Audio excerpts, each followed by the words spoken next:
Grace， 32年前你選擇咗踏入纖體美容行業呢條路，係絕對正確嘅。雖然你曾經感到好迷茫，唔知道纖體師其實係做乜嘢嘅，但係我想講，你嘅努力係冇白費到。客人由我見到佢嗰一刻，從肥胖到冇自信心，直到完成晒整個療程變得充滿自信，你就知道冇後悔踏入咗呢個纖體瘦身美容行業。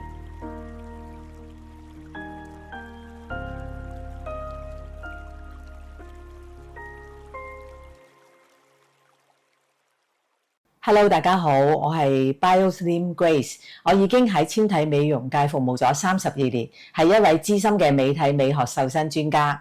老實講啊，其實我自己都冇諗過我會喺纖體美容行業可以服務到咁長嘅時間。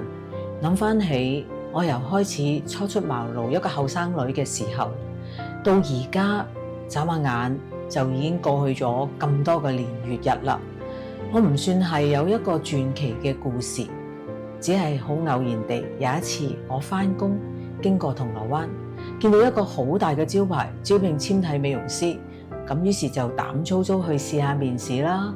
結果出乎意料喎，老闆娘話我手勢好好，好欣賞我，就係咁，我踏入咗纖體美容嘅生涯啦。由我唔識英文啦，透過一雙手去查字典，去睇書鑽研。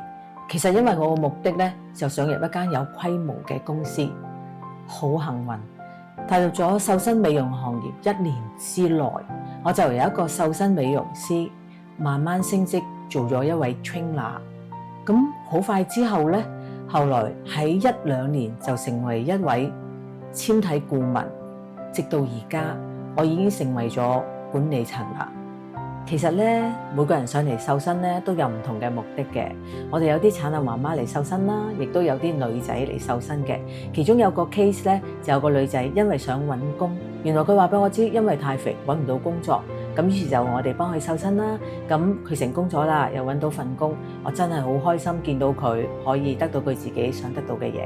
透過瘦身幫助翻客人重拾自信心同埋健康，係一件好有意義嘅事。我真係好感恩一路以嚟俾機會同埋支持我嘅人，透過我哋嘅團隊運用專業嘅知識去改變每一個人，解決到肥胖同埋健康嘅問題，令佢哋重拾翻自信。我覺得好有成功感，好開心幫到佢哋。